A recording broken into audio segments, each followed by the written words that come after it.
En tiempos de ruina y olvido, cuando la fe parece solo un recuerdo y el futuro una incertidumbre, Dios alza una voz. Primera Crónicas no es solo un libro antiguo, es un llamado directo para ti y para mí, a recordar quiénes somos, a restaurar el altar que fue derribado, a vivir como gente de un reino que no puede ser sacudido. Si sientes que has perdido tu identidad, si estás buscando un propósito mayor o si anhelas ver a Dios restaurar tu historia, este video es para ti. Mira hasta el final. Y si crees que todavía hay un plan eterno para tu vida, dale me gusta, comparte y suscríbete ahora, porque el reino aún se está construyendo y tú eres parte de él. En aquellos días de silencio que siguieron al regreso del exilio babilónico, Jerusalén ya no era la misma. La ciudad sagrada, antaño llena de cantos, procesiones y trompetas, yacía en ruinas, cubierta de polvo y de un amargo recuerdo de lo que había sido. Los muros estaban rotos. El templo era solo un recuerdo y el pueblo, cansado, dividido y olvidadizo de sus orígenes, caminaba entre los escombros con la mirada baja. Muchos nacieron en cautiverio y nunca vieron los montes de Sión.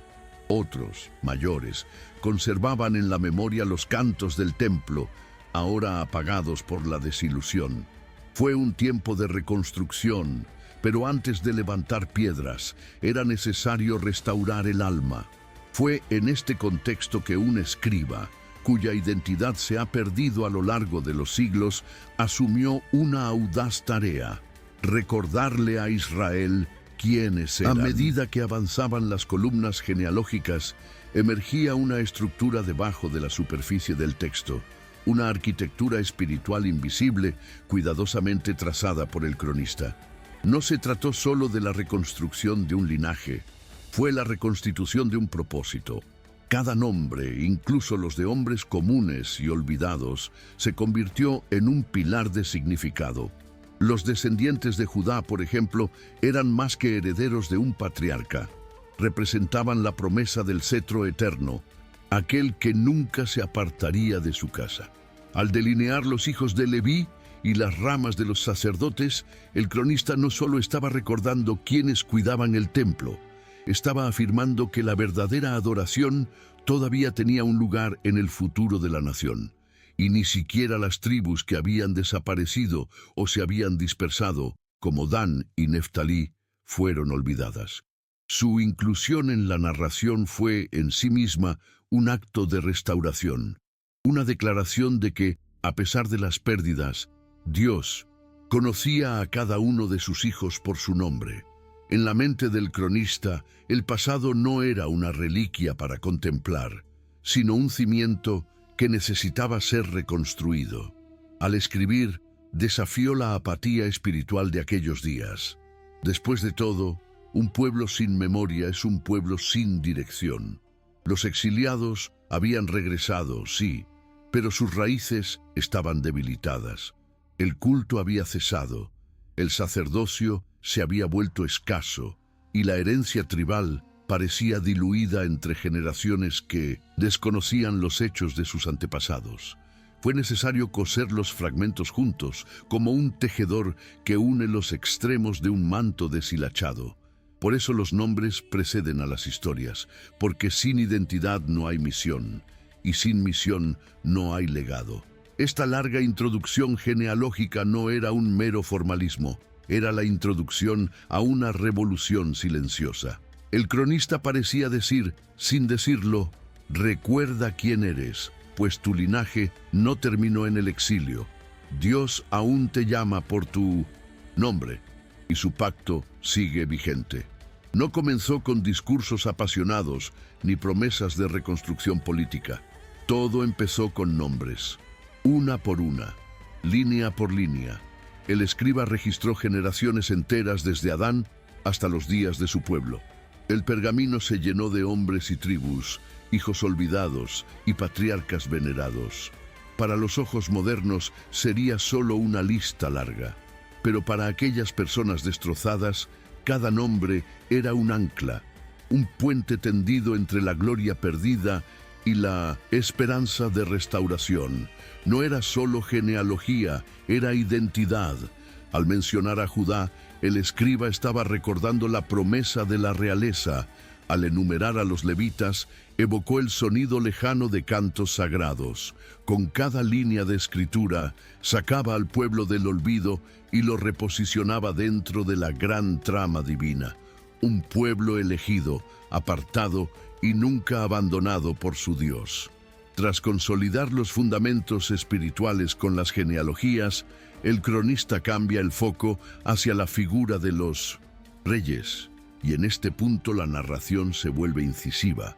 El contraste entre Saúl y David no es un accidente de edición ni una preferencia personal. Es una construcción teológica e histórica meticulosa que revela el corazón del mensaje de Prina Crónicas. Saúl aparece brevemente, casi como una sombra descolorida de la realeza. Se le menciona más por su caída que por su gloria, y su tragedia se cuenta con precisión casi quirúrgica. Desobedeció, buscó médiums, se apartó del Señor. El silencio entre sus acciones y su muerte es elocuente, como si el cronista hubiera dejado deliberadamente un vacío narrativo para marcar el precio de la desobediencia. Saúl es el símbolo de un reino sin presencia divina, un liderazgo basado en la apariencia, el miedo y la fuerza humana. Su final, envuelto en derrota y abandono, sirve de advertencia y de introducción a lo que estaba por venir. David, el hombre conforme al corazón de Dios. Pero el David de Crónicas no es exactamente el mismo que el descrito en Samuel y Reyes. Aquí el cronista selecciona cuidadosamente los aspectos que quiere destacar: el culto, la reverencia, el celo por el arca, la centralidad de la presencia de Dios. No hay lugar para el adulterio con Betsabé ni para los conflictos familiares más escandalosos. No porque el cronista quisiera ocultar los pecados de David, sino porque su objetivo era resaltar la esencia de su vocación real. David es mostrado como el arquetipo del rey ideal, no por su perfección, sino por su constante sumisión a la voluntad divina. Cada paso que da hacia el arca, cada instrucción que organiza para los levitas, cada himno que canta, todo converge en una verdad esencial. El trono de Israel solo tiene sentido si está sujeto al trono de Dios. A David no se le presenta como un héroe militar, sino como un adorador, y este detalle cambia por completo la percepción de la realeza. Él no dirige con espada, sino con el corazón vuelto hacia el Altísimo. Y es por eso que vuestro linaje será escogido para un pacto eterno. El episodio del regreso del Arca de la Alianza a Jerusalén es uno de los momentos más significativos de toda la obra del cronista. No se trata simplemente de un transporte ceremonial de un objeto sagrado, sino de un hito espiritual para la nación.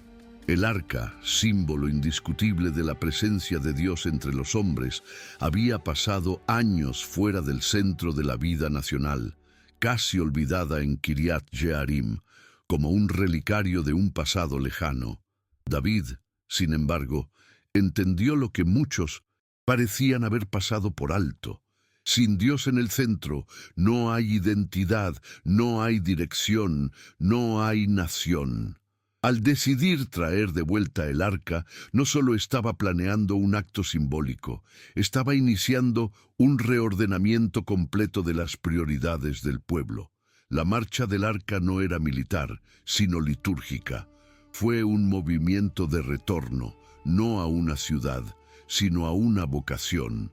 El cronista describe cuidadosamente cada detalle del acontecimiento, dejando claro que el celo por la santidad era indispensable.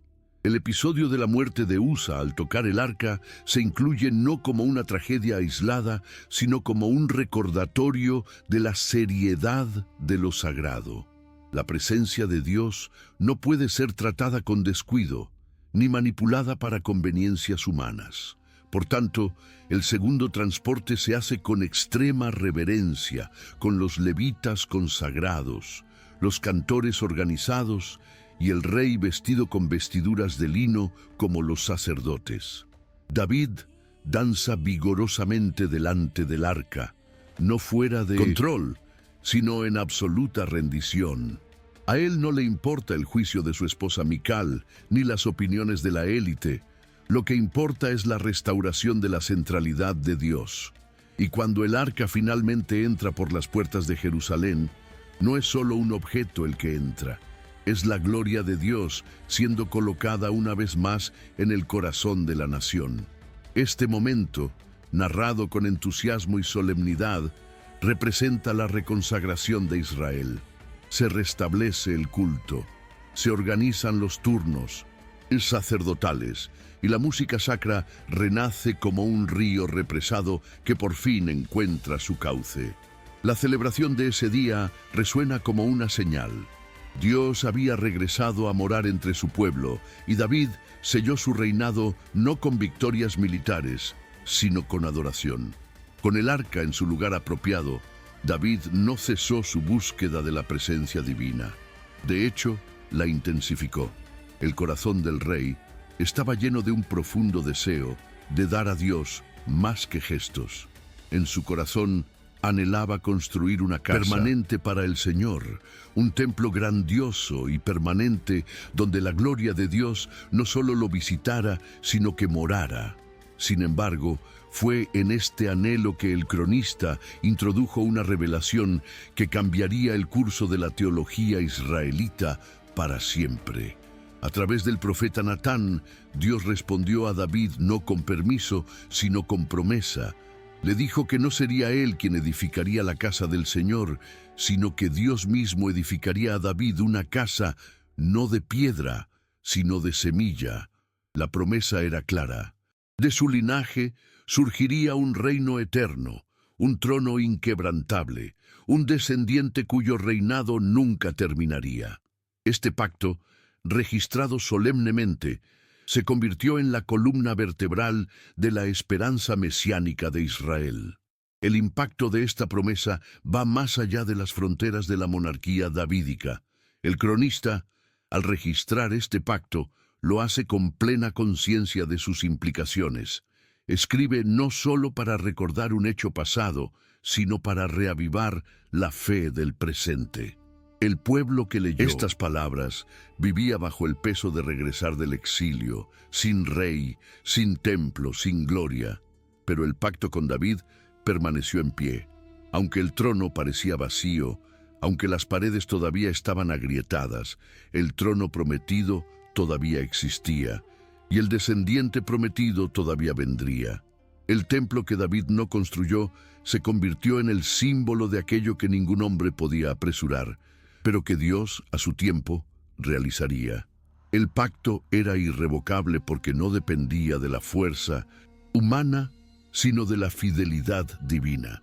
Y al escribir estas palabras, el cronista ofrecía al pueblo algo que ni la genealogía, ni el culto, ni los hechos de guerra por sí solos podían garantizar. Esperanza. Esperanza en un rey venidero, en un templo eterno, en una restauración que vaya más allá de las piedras y llegue al espíritu. El pacto con David, por lo tanto, no puso fin a la historia. Fue el presagio de algo infinitamente mayor. Con la promesa divina sellada, David transformó su llamado aún más elevado, convertirse en el arquitecto espiritual de una generación que vendría después de él. Aunque no pudo construir el templo con sus propias manos, asumió la responsabilidad de prepararlo todo. Y esta preparación fue meticulosa, casi sacerdotal. El cronista describe cómo David movilizó recursos en cantidades colosales, toneladas de oro de Ofir, plata refinada, bronce reluciente, piedras preciosas, madera de cedro del Líbano. Pero más que materiales, David preparó a corazones, convocó a los levitas, reorganizó el servicio del templo y distribuyó responsabilidades con sabiduría y claridad.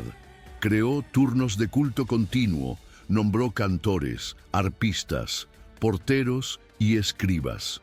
En esencia, estaba allanando el camino hacia la gloria futura. El templo aún no había sido construido, pero la estructura espiritual ya estaba en pie, viva, funcionando como si Dios ya viviera entre los hombres. Esta fase del reinado de David, ricamente registrada en Primera Crónicas, revela un aspecto poco notado de su liderazgo. Entendió que la obra de Dios es generacional. No buscó la gloria de erigir columnas visibles, sino la obediencia de poner cimientos invisibles. Sabía que el templo sería construido por otra persona, su hijo Salomón, pero eso no le impidió hacerlo. Por el contrario, invirtió el vigor de sus últimos años en garantizar que a la próxima generación no le faltara nada. David actuó como si supiera que su misión era preparar y no poseer. El verdadero líder, en las palabras silenciosas del cronista, es aquel que se alegra de ver a otros cumplir lo que él mismo soñó. Esta postura no era común entre los reyes antiguos. En otras naciones, los monarcas construyeron monumentos para sí mismos y dejaron legados que glorificaron sus nombres. David, por el contrario, trabajaba por una gloria que no le sería atribuida directamente, sino que pertenecería a Dios y a la descendencia prometida. Al final de este proceso, ya no se jacta. Su oración recogida ante el pueblo es uno de los momentos más sublimes de la Escritura. Todo viene de ti, Señor, y de tu mano te hemos dado. Estas palabras, pronunciadas por un rey ante una multitud, sellan el espíritu de Primera Crónicas. El liderazgo, la adoración y el legado no pertenecen al hombre, sino al Dios que todo lo sustenta. La grandeza de David no solo se manifestó en su piedad, sino también en su capacidad de unir al pueblo en torno a un ideal trascendente. El cronista presenta un retrato detallado e inspirador del convocando rey a todos los líderes de Israel, príncipes, capitanes, oficiales del ejército, líderes tribales, para presentarles el proyecto del templo y la responsabilidad que ahora pesaba sobre los hombros de Salomón. Pero no fue solo una reunión administrativa. La atmósfera tenía un profundo peso espiritual, como si todos fueran conscientes de que estaban participando en algo eterno. David, ya anciano pero todavía lleno de vigor espiritual, se presenta ante la asamblea y habla con autoridad, pero con humildad. No impone, no exige, él comparte. Revela cómo Dios le impidió construir el templo por ser un hombre de guerra y de derramamiento de sangre, pero cómo, aún así, recibió la misión del Señor de preparar todo. Y luego, delante de todos, declara claramente que Salomón fue elegido por Dios, no por convención, no por primogenitura, sino por elección divina. Esta declaración pública tenía un propósito estratégico y espiritual. Al declarar que el sucesor era el resultado de la elección de David, neutralizó las disputas internas y evitó las rebeliones. Pero allí había más que política, había sumisión. El mismo David, que ya había sido ungido por Samuel cuando todavía era un simple pastor, comprendió el peso y el honor de ser elegido por Dios. Y ahora, con el mismo espíritu, confirmó ante el pueblo que la mano de Dios estaba sobre su hijo. Después de presentar los planos detallados del templo, con sus dimensiones, divisiones, mobiliario y funciones meticulosamente descritos, David invita a todos a contribuir voluntariamente, y el pueblo responde con sorprendente generosidad. Los dirigentes ofrecen alegremente oro, plata, piedras preciosas y diversos recursos. No hay constancia de coacción, solo entusiasmo. La narración muestra una nación que se une en un propósito espiritual que va más allá de la política, más allá de la reconstrucción de una ciudad. Fue un movimiento del corazón, un pueblo que redescubrió su centro, el culto al Dios de Israel. En este momento, el cronista capta lo que parecía imposible después del exilio, un atisbo de unidad, reverencia y dirección. Por un breve momento, Israel pareció caminar nuevamente en armonía con su llamado divino. Mientras el pueblo celebraba y los líderes presentaban con alegría sus ofrendas, un sentido de solemnidad llenó la asamblea. David, ante todos, alzó su voz en una última oración, no solo como rey, sino como intercesor de una generación. Las palabras registradas por el cronista son de profunda humildad, conciencia espiritual. No pide gloria, no reivindica méritos, no exalta logros. Más bien, reconoce que todo lo ofrecido viene del Señor y que ellos, como pueblo, no poseen nada propio. La oración es una confesión pública de dependencia total, y al hacerlo, David enseña algo esencial, que incluso en el punto culminante de la generosidad humana, la verdadera alabanza consiste en reconocer el origen divino de todas las cosas. El cronista, al destacar esta oración, no solo pone fin a una fase del reinado, sino que ofrece al pueblo un modelo de liderazgo servidor y de espiritualidad auténtica. La asamblea observa en silencio mientras David bendice al Señor delante de toda la congregación.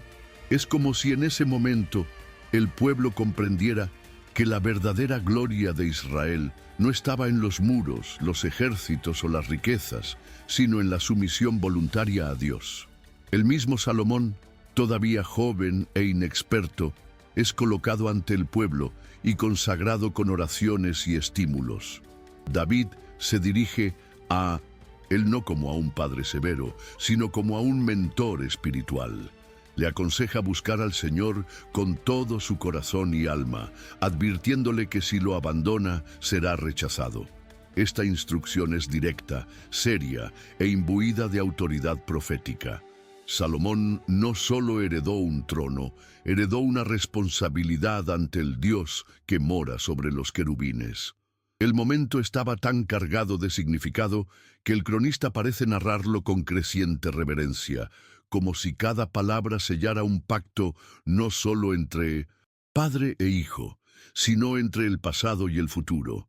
El pueblo, al ver esto, se postra, adora, ofrece sacrificios y entra en una celebración solemne que dura días. No fue solo una sucesión política, fue una renovación del pacto, una reconexión con el propósito original de Israel. El trono, el arca, el templo, todo apuntaba ahora a una promesa mayor. Y el pueblo, por un breve momento de la historia, lo entendió claramente. Una vez completados los preparativos y hechas las alianzas espirituales, David se retiró. Su tiempo se acercaba a su fin, y el cronista con sobriedad narra el final de su vida como si registrara el último acto de un sacerdote ante el altar. No hay dramatizaciones ni exageraciones heroicas. El texto es directo, pero lleno de respeto. David murió en buena vejez, lleno de días, riquezas y honor, y fue sucedido por su hijo Salomón. Con esto, Primero Crónicas termina la narración de manera diferente a otros registros históricos. No hay caos, no hay conflicto. El enfoque no está en la muerte, sino en la continuidad de la promesa. David se despide como alguien que cumplió fielmente su misión, que preparó el camino, que entregó al elegido de Dios la siguiente etapa del camino. Es una muerte tranquila, pero también un cierre lleno de expectativas, porque lo que vino después no fue el final, fue el comienzo de la realización del proyecto que David solo había soñado. El cronista, al concluir su obra, hace más que cerrar una biografía. Él da a la gente una imagen de lo que significa ser parte de un linaje sagrado. Cada genealogía, cada batalla, cada instrucción, cada oración, todo apunta en una dirección, la construcción de un reino eterno. Y este reino no se construiría solo con piedras, exigiría fe, adoración, obediencia y memoria. Para un pueblo que regresaba del exilio y trataba de reconstruir no solo sus hogares, sino también su identidad espiritual. Primera Crónicas era más que un libro, era un ancla, era un espejo, era un mapa. un llamado a recordar que la gloria no está solo en el pasado, sino en algo que está por venir, y que aún en medio de las ruinas, si el corazón del pueblo se volviera al Señor, la presencia divina volvería a morar entre ellos. La historia de David entonces no era solo la de un rey, se trataba de una promesa, un linaje, un trono que no terminaría con Salomón, sino que se extendería al hijo de David, el rey de reyes, cuya llegada el cronista, con palabras veladas, ya anunció entre líneas. Y así, sin grandes conclusiones, el texto queda en silencio. Pero el silencio que sigue no es un silencio de fin, es un silencio de esperanza. Aunque Primera Crónicas termina su narración principal con la muerte de David y la ascensión de Salomón al trono, el contenido que lo precede tiene una dimensión que a menudo se subestima: las campañas militares de David. A diferencia de otros libros históricos, el cronista trata las guerras no como hazañas de conquista personal, sino como manifestaciones de la fidelidad de Dios a su pacto. Entre cada batalla ganada, hay menos exaltación de la fuerza del ejército y más énfasis en la guía divina. El tono es claro: Israel no triunfa por estrategias humanas, sino porque Dios lucha por ellos. Al relatar las victorias sobre los filisteos, los moabitas, los edomitas e incluso los gigantes descendientes de los refaítas, el cronista no busca crear una epopeya bélica, sino reafirmar que el Señor es quien garantiza la victoria a quienes le temen. David aparece, sí, como un comandante valiente y hábil, pero siempre subordinado a la voz de Dios. Consulta al Señor antes de actuar, espera la señal divina y sigue las instrucciones recibidas. Esta sumisión es el secreto de su fuerza. En uno de los relatos más notables, el cronista describe cómo David se enfrentó 2 veces a los filisteos en el valle de Refaim. En la primera ocasión, el Señor le dijo que atacara directamente. En el segundo, le ordenó dar la vuelta y esperar el sonido de una marcha entre las copas de los moreras, señal de que el Señor iba delante de él. Estos detalles, aparentemente técnicos, tienen un profundo peso espiritual. Dios no repite métodos, sino que exige relación. David gana no por fórmulas, sino por dependencia continua. Y eso es parte de la teología del cronista. Quiere que su pueblo, que ahora vive en una realidad sin ejército y sin muros, entienda que el poder de Dios no está atrapado en el pasado, ni se limita a la estructura humana. La victoria pertenece al Señor, y Él sigue siendo el mismo. Incluso gigantes derrotados, restos de tiempos antiguos, sirven como metáforas vivientes. No hay obstáculo, por grande que sea, que pueda resistir el mandato del Dios de Israel. Las personas que leyeron estas palabras conocían bien el miedo, el trauma de la derrota, el peso del exilio. Por lo tanto, el cronista ofrece más que recuerdos, ofrece fe. Él dice, con cada línea: si Dios fue fiel a David, será fiel a ti. Pero no todas las batallas de David se libraron con la espada. Uno de los momentos más delicados y enigmáticos de su carrera, y que el cronista no duda en registrar, es el episodio del censo. David, por razones no explicadas del todo, decide contar el número de guerreros de Israel. Incluso ante la advertencia de Joab, el comandante del ejército, el rey insiste. El recuento se hace a regañadientes y el resultado, aunque expresivo, viene acompañado de una culpa inmediata. David se da cuenta de que cometió un error. No fue el acto de contar al pueblo en sí lo que representó el pecado, sino la motivación detrás de él, el orgullo, la autosuficiencia, tal vez un intento de medir la fuerza del reino por estadísticas en lugar de por la confianza en Dios. El cronista, fiel a su propósito, destaca que esta actitud provocó la ira del Señor, llegando a proponerle a David una amarga elección: 3 años de hambre, 3 meses de derrota ante sus enemigos o 3 días de peste. David elige caer en las manos del Señor, porque sabía que su misericordia era mayor que la crueldad de los hombres. La plaga viene. En un solo día mueren 70.000 hombres. El ángel destructor avanza hacia Jerusalén, y allí, en el campo de Araúna, el juicio está a punto de consumarse. Pero entonces sucede algo. David ve al ángel con su espada levantada, lista para atacar, y grita, confiesa su pecado, intercede por la vida del pueblo, se ofrece como sustituto. Es ante este grito que Dios ordena al ángel que se detenga. El campo de Araúna, el lugar donde se detuvo la destrucción, se convierte en el punto de inflexión. David compra aquella tierra, construye un altar y ofrece sacrificios. Y allí, en ese mismo lugar donde estaba contenida la ira, Dios responde con fuego del cielo. El cronista termina el episodio con una revelación impactante.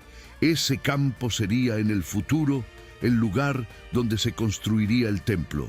La historia que comenzó con orgullo termina con rendición, y el lugar marcado por la muerte se convierte en el terreno de la presencia.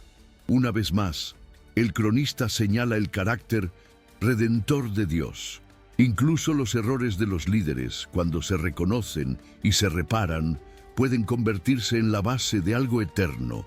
Para un pueblo que cargaba con culpa y ruina, este fue un mensaje sanador. El campo de Araúna, que en un tiempo habría sido simplemente otro pedazo de tierra en las afueras de Jerusalén, se convirtió en un hito de la intersección entre el juicio y la misericordia. El cronista, al destacar este lugar, traza de hecho un camino espiritual que recorre toda la narración. El error humano puede convertirse en inicio de restauración cuando hay un arrepentimiento genuino. David no trató de justificar su pecado, no intentó echar la culpa a otros. Admitió su error y en un gesto que revelaba más que arrepentimiento, revelaba miedo y rendición, se negó a aceptar la tierra gratis. Dijo la frase que siglos después resonaría entre los fieles: no ofreceré al Señor holocaustos que no me cuesten nada. Esta decisión aparentemente sencilla reveló una comprensión profunda de que la verdadera adoración requiere sacrificio. El altar allí erigido no fue construido con facilidad, sino con lágrimas y sangre, no solo de animales, sino del corazón de un rey que, incluso después de las victorias y las promesas, reconoció su total dependencia de Dios. Este episodio no solo puso fin a un momento de crisis, sino que también selló el inicio de una nueva etapa. A partir de ese momento, el lugar sería visto con reverencia, no porque tuviera poder místico, sino porque había sido escenario de un encuentro real entre el hombre y Dios.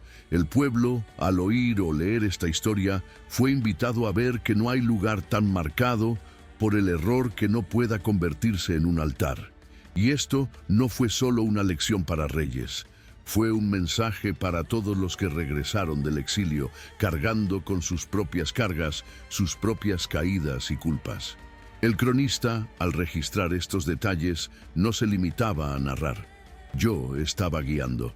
Como escriba que conoce el alma de su pueblo, demostró que el arrepentimiento sincero restaura puentes y abre caminos hacia una presencia que antes parecía distante. A partir de entonces, la idea del templo comenzó a tomar forma concreta, no solo como estructura física, sino como respuesta divina a la humildad. El campo comprado con mucho esfuerzo se convertiría en el lugar más sagrado de la historia de Israel. Y así, el lugar del fracaso se convierte en el fundamento. El campo de Araúna fue, de hecho, la síntesis de todo el mensaje de Primero Crónicas. Dios transforma las ruinas en morada. David, avanzado en edad y todavía fuerte de espíritu, dedicó sus últimos años a algo inusual para los reyes al final de sus carreras: la organización espiritual de un pueblo. No buscó disfrutar de la comodidad ni se aisló en recuerdos gloriosos. En cambio, se sumergió en los detalles administrativos, sacerdotales y litúrgicos. como si cada tarea fuera un acto de culto. El cronista dedica capítulos enteros a la manera en que David distribuyó los turnos de los levitas, organizó a los hijos de Aarón, separó a los músicos y nombró a los porteros del templo.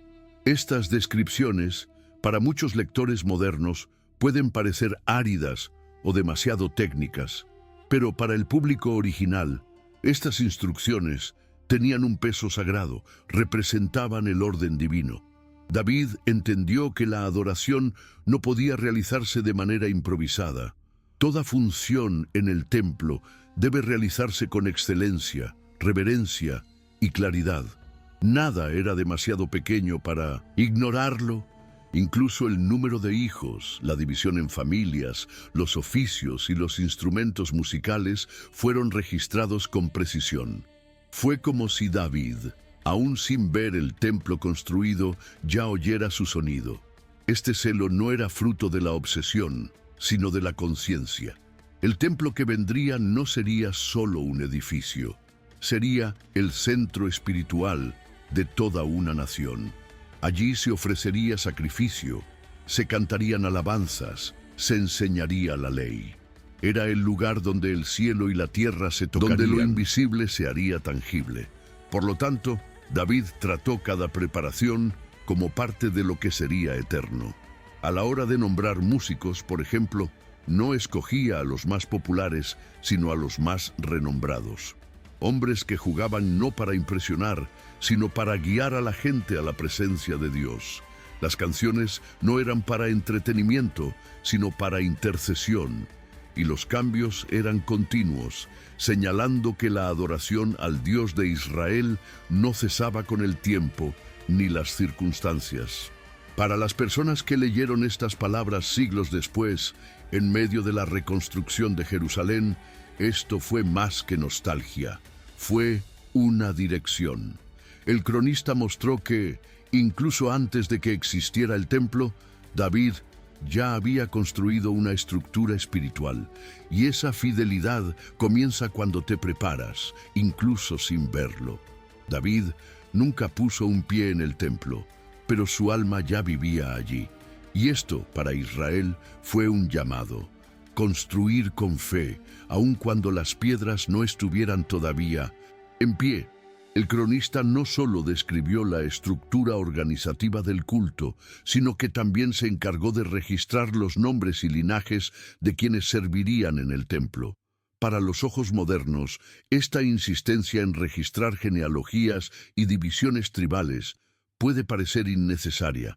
Sin embargo, para el público original, sobrevivientes del exilio, personas cuyas familias habían sido separadas, cuyos nombres habían desaparecido de las listas oficiales, esto fue una declaración de rescate. El Sintos, registro de los levitas, sacerdotes y cantores, era una manera de decir que nadie había sido olvidado por Dios. Fue un llamado a recuperar la dignidad. El hecho de que sus nombres estuvieran escritos demostraba que, a pesar de la dispersión, todavía era posible redescubrir la identidad espiritual del pueblo. Cada nivel del servicio levítico estaba conectado no solo por herencia, sino por propósito. Cada grupo sabía cuándo y dónde debía servir. Era un engranaje espiritual cuidadosamente ensamblado, como si el templo mismo ya estuviera en funcionamiento incluso antes de ser construido. Esto ofreció al pueblo un modelo tangible de orden, vocación y pertenencia. También había un poderoso simbolismo en la forma en que David distribuyó los roles. No era un sistema de privilegios, sino de responsabilidad. El honor de servir conllevaba obligaciones claras y la necesidad de pureza de corazón. Los cantantes, por ejemplo, no eran solo maestros de instrumentos, eran profetas con música, hombres que ministraban al Señor y al pueblo. La música no era arte por el arte, sino un canal sagrado de comunicación con el Todopoderoso. Lo mismo ocurría con los porteros, que custodiaban celosamente las entradas del templo, pues entendían que su papel iba más allá de la seguridad. Preservaban su santidad. Los funcionarios de los tesoros y de las ofrendas sagradas eran elegidos no solo por su capacidad administrativa, sino por su fidelidad y temor. David, al establecer esta estructura, no solo estaba organizando una institución, estaba dejando un legado de santidad funcional. Y el cronista, al registrar todo esto, dio a su pueblo un manual de restauración. Decía, entre líneas, así se empieza de cero, sin prisas, sin improvisar, sino con orden, con reverencia, con nombres, con propósitos. Para quienes regresaron a la devastada Jerusalén, esto fue como un modelo del espíritu, una visión concreta de que era posible, sí, reconstruir, no solo muros, sino el alma misma de la nación. Mientras se construía la estructura espiritual en palabras, David también se ocupó de preparar los recursos materiales con impresionante diligencia. El cronista da una rica lista de metales preciosos, piedras finas, maderas finas e incluso las proporciones exactas previstas para cada utensilio del futuro templo. Había oro reservado para los candelabros, plata para las palanganas, bronce para los altares e instrumentos tallados según especificaciones precisas. Pero lo más impresionante no fue la cantidad, sino el espíritu con el que se reunieron esas reservas. David no exigió a los demás lo que él mismo no estaba dispuesto a ofrecer. Por el contrario, donó de su tesoro personal una cantidad extraordinaria de oro y plata para la construcción de la casa del Señor. Y no lo hizo con ostentación, sino con temor y agradecimiento. Él sabía que todo lo que tenía provenía de una provisión divina. Y su rendición voluntaria, registrada detalladamente por el cronista, sirvió de ejemplo para el pueblo. No se trataba solamente de dar dinero, era adoración con sustancia. Esta actitud contagió a los dirigentes y al pueblo. La atmósfera descrita es la de un gran movimiento colectivo de generosidad espiritual. Los príncipes y capitanes siguieron el ejemplo del rey, ofreciendo felizmente recursos y talentos. El cronista utiliza una expresión impactante. El pueblo estaba contento con esto, pues contribuía voluntariamente con un corazón recto. Esta alegría al dar reveló que el templo aún había sido construido, pero ya había encontrado un lugar en los corazones. Fue la construcción invisible que precede a cualquier obra visible. David, a su vez, entonó una oración pública que se convirtió en modelo de reconocimiento y entrega. Tuyo, Señor, es el poder, la grandeza, la victoria y la majestad. Todo viene de ti. La escena, narrada con solemnidad, muestra que, ante la gloria futura, el rey no buscó reconocimiento. Quería que todos supieran que el verdadero dador era Dios mismo. El cronista sabía que los ojos del pueblo estaban puestos en lo que habían perdido.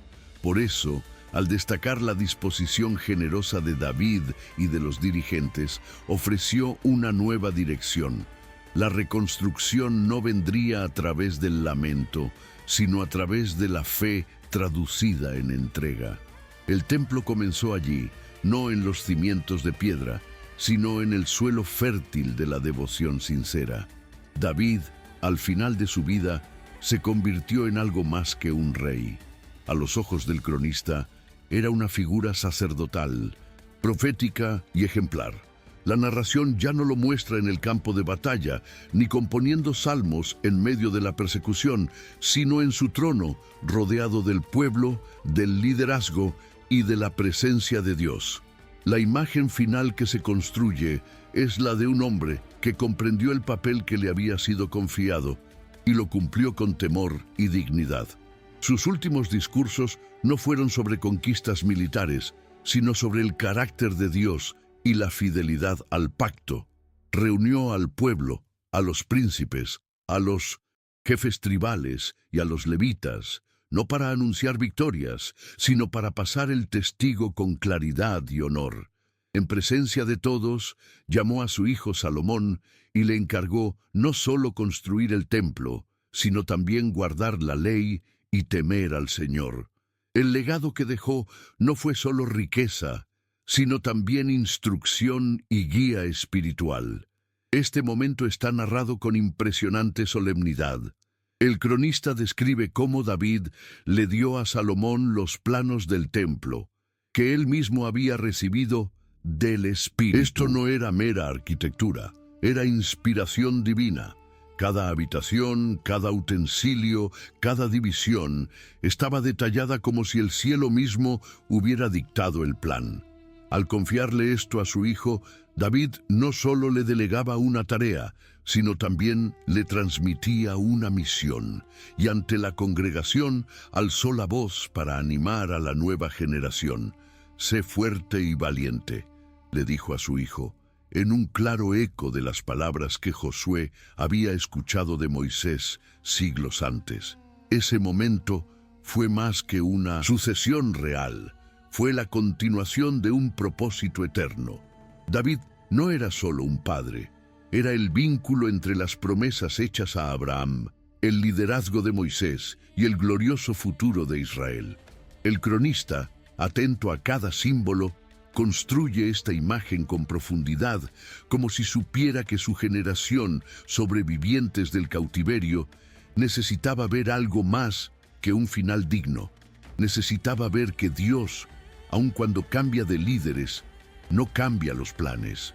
La fidelidad de David se convirtió así en un reflejo de lo que se esperaba del pueblo.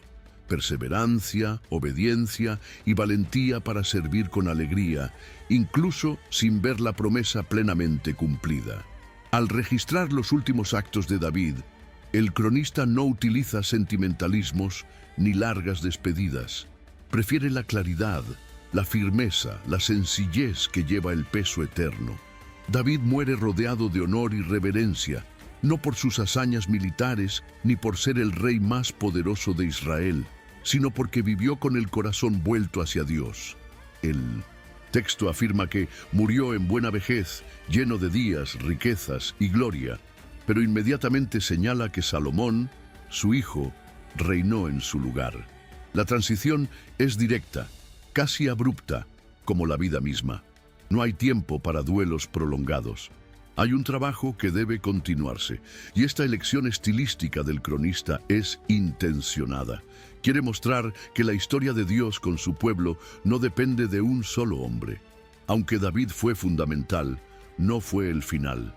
Era parte de una línea, un linaje, un hilo continuo que ahora pasaría por Salomón y que en su progresión invisible apuntaría al hijo de David, el Mesías prometido. La obra de Primera Crónicas, finalmente, no termina con una conquista militar ni con una profecía dramática. Termina con una transferencia, un legado, una dirección clara. El enfoque final se centra en la fidelidad de David y su preparación para el futuro.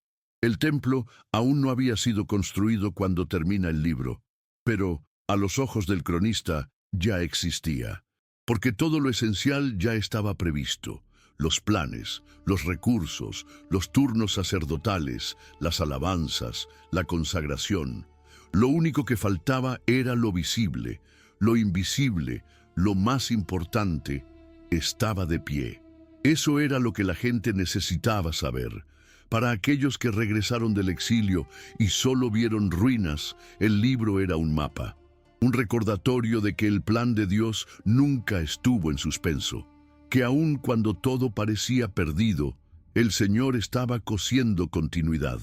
El cronista, entonces, termina su obra no con un punto, sino con elipsis tácitas, como si dijera, ahora te toca a ti. David hizo su parte, Salomón tomará lo suyo, y tú, que ahora vives entre los escombros, debes hacer el tuyo, no con espada, sino con fe, no con prisa, sino con fidelidad, porque el reino de Dios todavía se está construyendo, nombre por nombre, ofrenda tras ofrenda, generación tras generación.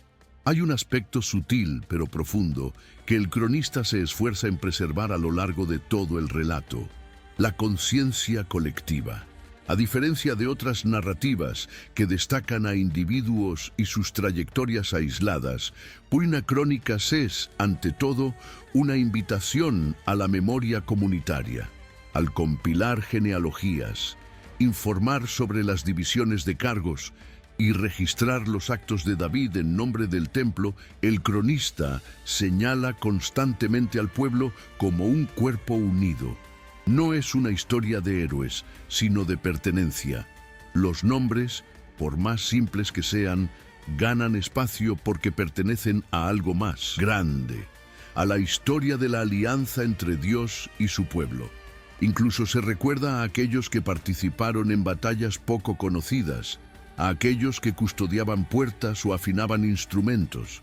Esto crea, en el texto, una conciencia de que cada función, cada nombre y cada acto de fidelidad tiene un valor eterno. El cronista no distingue al rey del levita como figuras distantes, sino como siervos con misiones diferentes e igual dignidad ante Dios. Esta conciencia colectiva fue vital para el pueblo post-exílico. No tenían reyes ni palacio, y el templo estaba en ruinas. Todo lo que tenían era la memoria y el llamado a la esperanza. Así, el cronista reconstruye con palabras lo que aún no había vuelto a existir en el mundo visible. Recuerda al pueblo que la unidad no está en las piedras, sino en los propósitos, que su identidad no depende de la fuerza militar, sino de la fidelidad a la alianza, y que todos, sacerdotes, cantantes, guardias, escribas, carpinteros, jefes tribales, oficiales del ejército y fieles comunes, son parte de la misma historia. La lección es clara: la gloria de Israel no pertenece solo a los palacios, sino a los corazones que se vuelven a Dios. Y al destacar el esfuerzo colectivo en la organización del culto, el cronista ofrece un modelo de reconstrucción basado en la colaboración. Nadie reconstruye solo. La restauración solo es posible cuando todos reconocen su papel en la historia. El templo, por tanto, no sería solo una obra arquitectónica, sino un símbolo vivo de esta unidad. Y eso era lo que el cronista quería reavivar, la certeza de que, aunque dispersos y heridos, seguían siendo un solo pueblo, llamado a vivir como pueblo santo ante un Dios que nunca olvida. En este contexto de restauración y pertenencia, un detalle llama la atención: el papel de la música y el culto como elementos estructurales de la identidad israelita. El cronista dedica especial cuidado a la descripción de los músicos levitas, sus genealogías, sus funciones, sus instrumentos. No eran solo parte del culto, eran el pulso espiritual de la nación. Desde el tiempo de Moisés, pasando por oasis como los Salmos de David, hasta la solemne organización del futuro templo, la música ha sido siempre el medio a través del cual Israel expresó su dolor, su esperanza, su fe y su comunión con Dios. Los hijos de Asaf, Emán y Jedutún no solo son recordados como cantantes, sino también como profetas.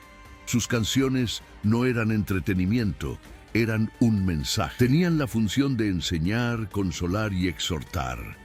Al dar tanto espacio a estos hombres y sus deberes, el cronista enseñó a una generación que regresaba del exilio que el culto no era opcional, era el fundamento. Para un pueblo que había pasado décadas en silencio, sin templo, sin culto organizado, sin festividades nacionales, este énfasis fue poderoso. Señaló una verdad olvidada: que la nación de Israel sobrevivió no por su política, sino por su adoración, que incluso en tierra extranjera todavía se susurraban salmos entre los prisioneros, que incluso en las calles devastadas de Jerusalén todavía era posible cantar alabanzas. El cronista comprendió que la música tenía el poder de reconstruirse desde dentro, antes de poder reconstruirse desde fuera. Por lo tanto, restaurar a los músicos y sus funciones era una prioridad tan alta como restaurar a los sacerdotes y sus funciones. Es más, al detallar los instrumentos, los turnos, las canciones, Le estaba diciendo a la gente que la adoración no necesitaba esperar a un templo físico.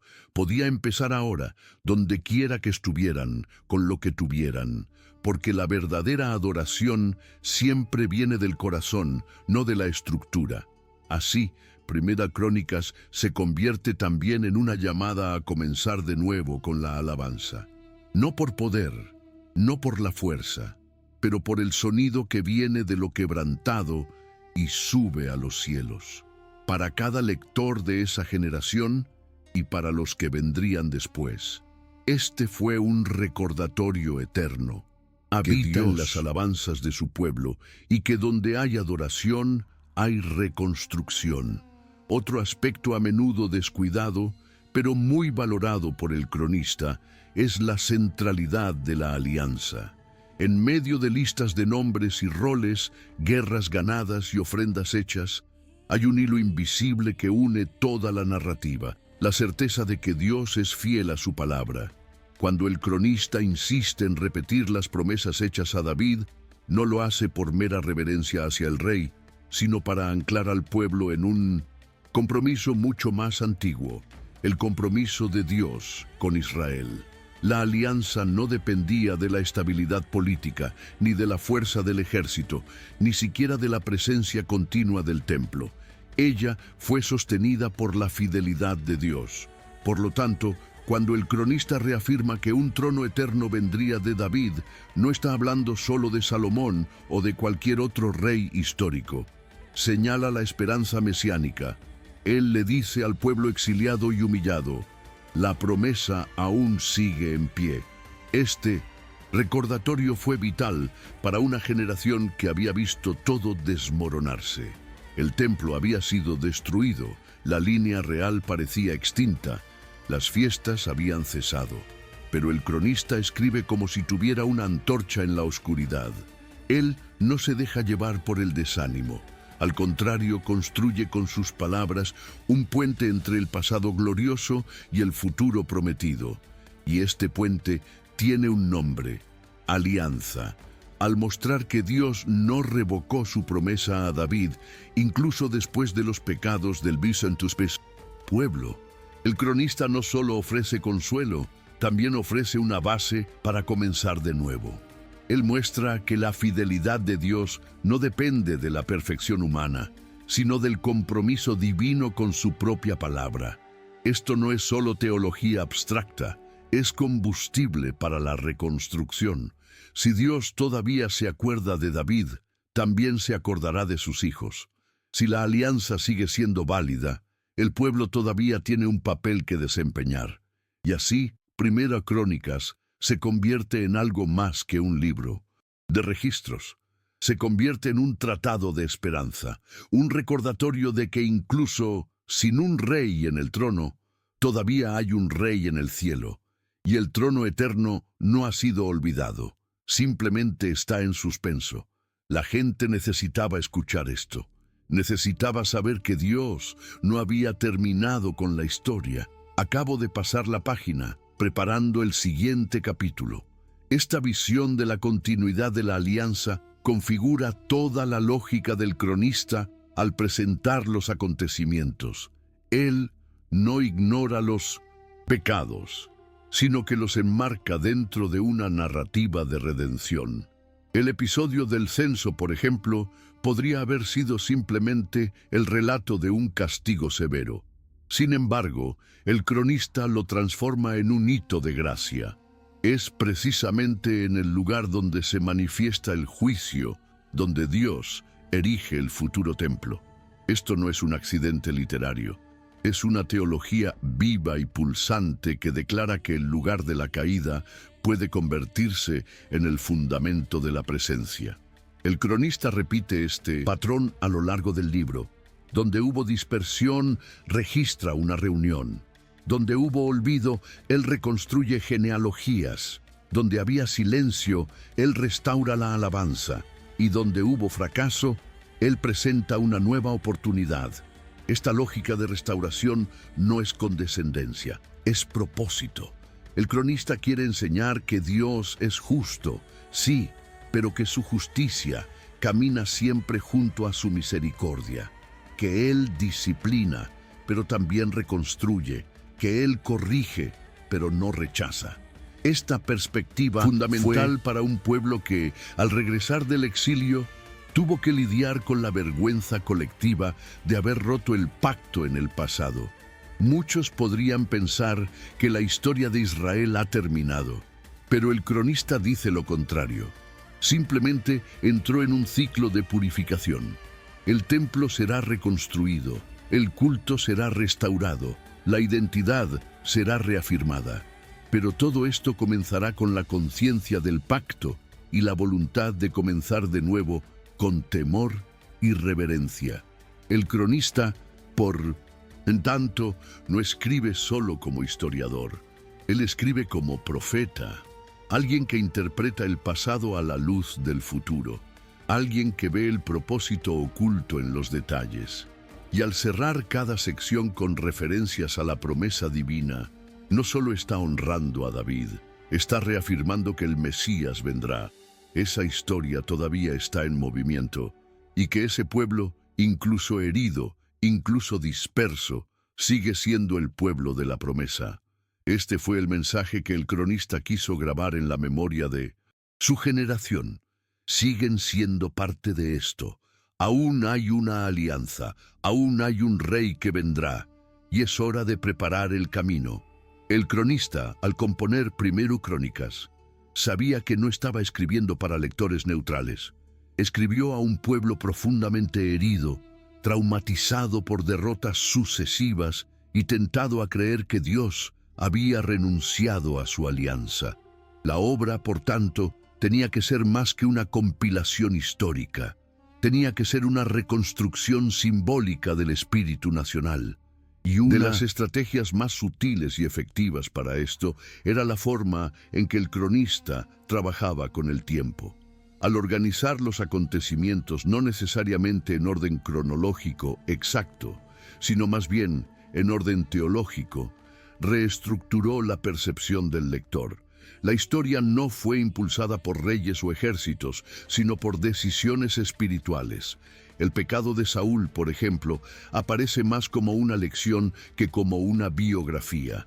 David es retratado como alguien que busca continuamente la guía divina, no como un héroe invencible. El templo aún no existe, pero la descripción detallada de su futura estructura ocupa más espacio que las guerras. ¿Qué muestra esto? Que para el cronista, el verdadero eje de la historia no es el trono terrenal, sino el culto a Dios. Esta elección deliberada de enfoque enseña algo fundamental. La nación de Israel no fue elegida por su fuerza militar, ni por su mérito moral, sino para ser un pueblo que lleve la presencia divina entre las naciones. Y cuando pierdes ese enfoque, lo pierdes todo. Al enfatizar el arca, los levitas, los cantos, los sacrificios y la centralidad del templo, el cronista está restaurando la visión de lo que realmente importa. Está enseñando nuevamente a su generación y a las generaciones futuras que la identidad de Israel no está en la geografía, sino en la teología, que el corazón del pueblo no lata según estrategias políticas, sino al ritmo de los ritmos del cielo. El templo que David no construyó, sino que preparó con tanto celo, es un símbolo de esto. No es una casa sencilla, es el recordatorio físico y espiritual de que Dios desea morar entre su pueblo. Es donde lo visible y lo invisible se tocan. Y lo más importante es que es la proyección terrena de una realidad eterna. El cronista, al insistir en esto, no solo propone una reconstrucción arquitectónica, está llamando a la gente a reconstruir lo que es más difícil: la reverencia, la santidad y el hambre de la presencia de Dios. Al observar la estructura de 1901 Crónicas en su conjunto, uno se da cuenta de que su arquitectura literaria es también un mensaje. Comienza con genealogías que se remontan a Adán, como si quisiera decirle al pueblo: pertenecen a algo mucho mayor que Jerusalén o Judá. Su historia comenzó en el Edén. Luego reconstruye la trayectoria de las tribus, los clanes, los levitas y las funciones sacerdotales, como quien cose pacientemente un tapiz rasgado. Luego se adentra en la vida de David, no para idolatrarlo, sino para presentar en él un modelo de sumisión a la voluntad divina. Y finalmente culmina con la entrega de los planos del templo y la consagración de Salomón. Este movimiento narrativo, de lo universal a lo específico, del caos al orden, de la caída al pacto, se hace eco del propio modelo de Dios desde el Génesis. Traer luz a la oscuridad, forma al vacío, significado a lo que se ha roto. El cronista sigue esta estructura no por casualidad, sino porque quiere que el texto mismo sea una forma de reconstrucción. Escribe como si construyera un altar con palabras, con la esperanza de que sus lectores construyan verdaderos altares en sus corazones. Esta construcción literaria tuvo un efecto práctico.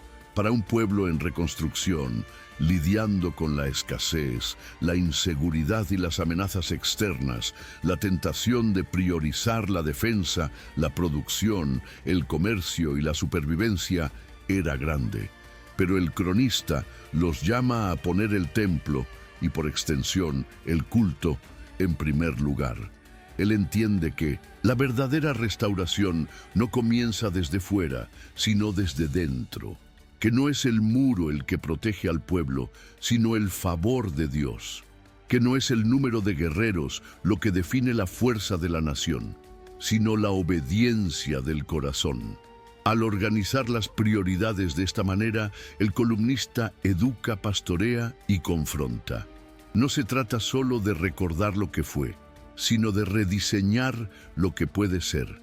Y lo hace con una habilidad poco común.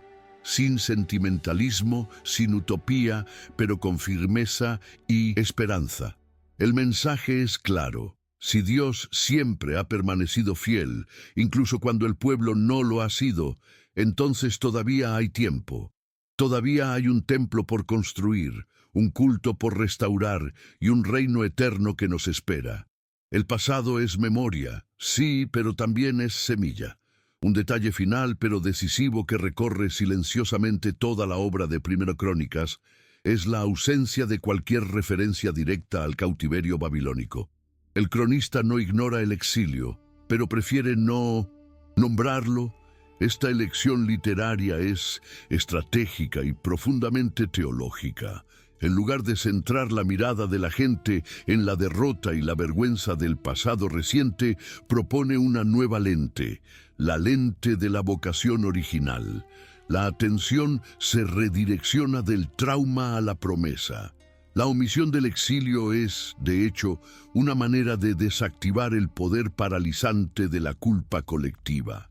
En lugar de repetir errores, el cronista los trasciende, reafirmando la identidad espiritual de la nación basada en la alianza y no en la tragedia.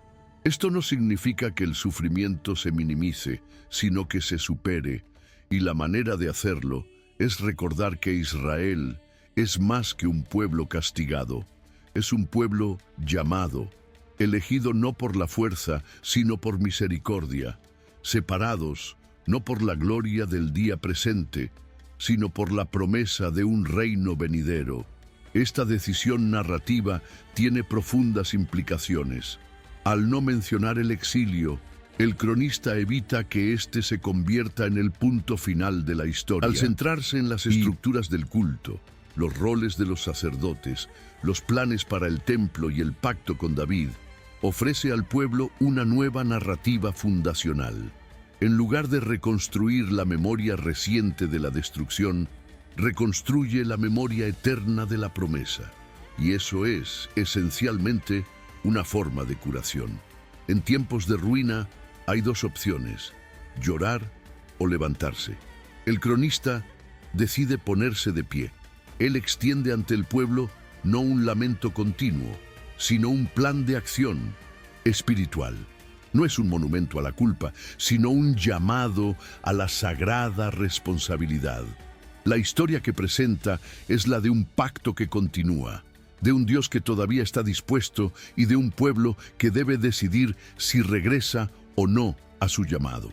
En este sentido, Primera Crónicas se convierte en un espejo y un altar. Un espejo, porque revela hacia dónde se ha alejado la gente, y un altar, porque ofrece el camino de regreso, un camino hecho de obediencia, reverencia, unidad y esperanza. Un camino que siempre comienza con la decisión de recordar quiénes somos y quiénes somos. A medida que la obra de Primera Crónicas llega a su fin, la atmósfera construida a lo largo del libro cristaliza en un desafío final y silencioso. ¿Qué hará el pueblo con todo esto? El cronista, aunque no lo diga directamente, construye su relato como un llamado práctico a la acción. No escribe solo para que la gente pueda admirar el pasado, sino para que pueda reconstruirlo en el presente. La obra no termina con una celebración, ni con un milagro, ni con un juicio, sino con una transición. El último versículo es simple: David muere, Salomón reina. No hay exageraciones ni dramatizaciones. Es la vida en movimiento, y también es una invitación. Porque al finalizar con la entronización de Salomón y la organización de todo lo que había sido preparado, el cronista transfiere la responsabilidad. Ahora te toca a ti. David hizo su parte. Los levitas tienen sus puestos. Se recogieron las ofertas.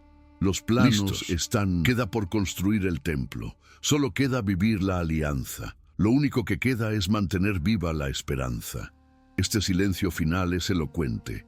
Es como una pausa antes del siguiente acto. Y esta pausa exige una respuesta. La gente que leyó aquellas palabras o las oyó leer en las plazas y sinagogas ya no podía esconderse tras las ruinas. Tenían ante sí una hoja de ruta de restauración completa, escrita no solo de memoria, sino con dirección. El cronista no entrega una obra terminada, sino una base sólida. Depende del pueblo construir, depende de la generación actual decidir si repetir los errores del pasado o seguir los pasos de la fidelidad. La narración termina, pero la misión continúa. Y así, Primera Crónicas cumple su papel no como un libro de historia, sino como un llamado eterno, un llamado a recordar la identidad olvidada, restaurar el culto abandonado y confiar nuevamente en la promesa de un reino que no será sacudido. En tiempos de fragmentación, el cronista ofrece unidad. En tiempos de silencio ofrece dirección. En tiempos de duda, ofrecer alianza. El libro no termina con un final, termina con un principio. Y esta es quizás su mayor fortaleza. No se contenta simplemente con informar lo que Dios ha hecho. Él prepara los corazones del pueblo para lo que Dios aún hará. El eco de Primera Crónicas se extendería a lo largo de los siglos y moldearía no solo la memoria del pueblo de Israel, sino también la manera en que las generaciones futuras entenderían su llamado espiritual. El impacto de este libro no está solo en su estructura o su riqueza de detalles históricos, sino en la forma en que reconfigura la autoestima de una nación rota. El cronista, cuya identidad permanece desconocida, pero cuya intención es evidente, no escribió para impresionar, sino para reconstruir. Y lo que reconstruye no puede medirse solo en cubos de piedra o líneas genealógicas. Reconstruye el sentido del destino. Con cada nombre rescatado, cada función restaurada, cada promesa recordada, reaviva en el pueblo la convicción de que pertenecen a algo eterno. A diferencia de las narraciones que terminan con gloria fugaz, conquistas militares o eventos espectaculares, Primera Crónicas cierra sus páginas con una verdad tranquila y profunda. La adoración es el centro de la existencia, y Dios todavía desea morar entre los hombres. Esta comprensión cambia el eje de toda la teología nacional. Israel no es grande por sus victorias, sino por su vocación de ser el lugar donde el cielo toca la tierra. La línea de David no es celebrada por sus logros políticos, sino por ser el canal a través del cual Dios prometió un trono eterno.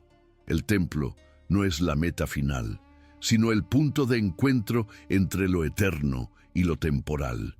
Y el pueblo, aún fragmentado, disperso y debilitado, sigue siendo el custodio de esta promesa. Esta es la convicción que sostiene Primera Crónicas de principio a fin. El cronista no borra las faltas, sino que las redime. No pretende que no haya dolor, pero demuestra que el dolor puede transformarse en una base. No reinventa el pasado, lo reinterpreta a la luz de la fidelidad de Dios.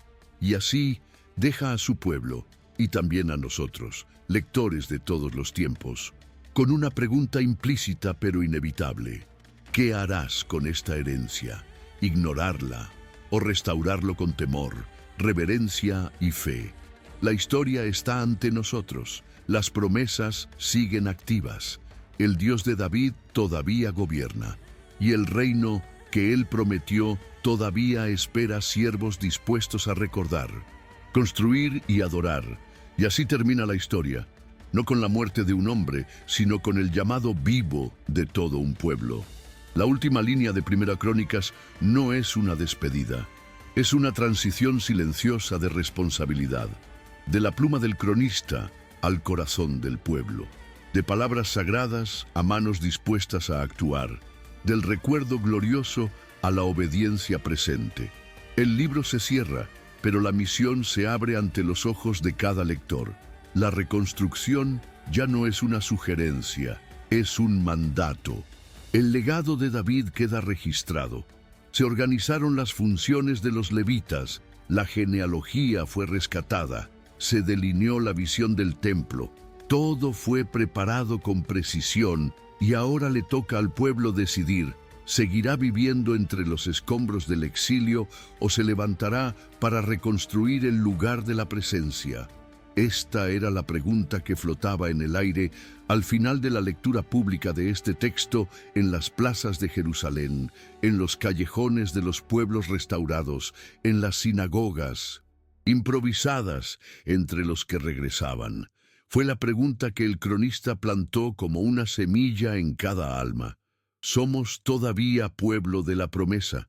Este llamado no ha perdido fuerza con el tiempo.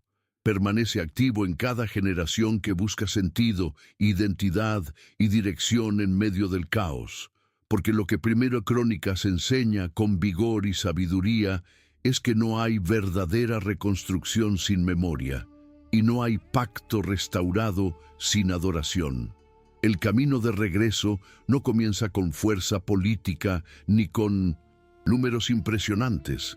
Comienza con reverencia, comienza con el reconocimiento, comienza con la humildad, comienza con el altar en el corazón, antes de cualquier piedra en el suelo. Este es el legado que nos deja el cronista, una narración que nos enseña a mirar atrás sin reservas, a vivir el presente con responsabilidad y a mirar el futuro con esperanza. Porque el Dios que llamó a Adán, formó a Abraham, crió a David y prometió el reino eterno, es el mismo Dios que llama a los suyos hoy. Libro termina, pero la respuesta aún resuena. El reino está delante de nosotros, y el rey que ha de venir espera encontrar siervos que no hayan olvidado quiénes son ni lo que fueron llamados a construir. El libro de Primera Crónicas nos recuerda algo que no podemos olvidar. La reconstrucción comienza desde dentro. No importa cuán dispersos u olvidados nos sintamos, Dios todavía conoce nuestro nombre y su pacto sigue vigente. Cada línea de este libro es una invitación, un llamado a construir no solo muros, sino verdadera adoración. Vivir con propósito, para preparar el camino del Rey. Y ahora os pregunto, ¿qué haréis con esta herencia? ¿Lo enterrarás bajo los escombros de la prisa y la duda? ¿O responderás como David y dirás, no le daré al Señor nada que no me cueste? Si este mensaje te habló, escribe en los comentarios, soy parte del reino eterno. Suscríbete al canal, activa las notificaciones y continúa con nosotros en este viaje espiritual. En el próximo vídeo continuaremos, construyendo juntos, nombre por nombre, promesa por promesa. Hasta entonces, que el Señor os encuentre fieles.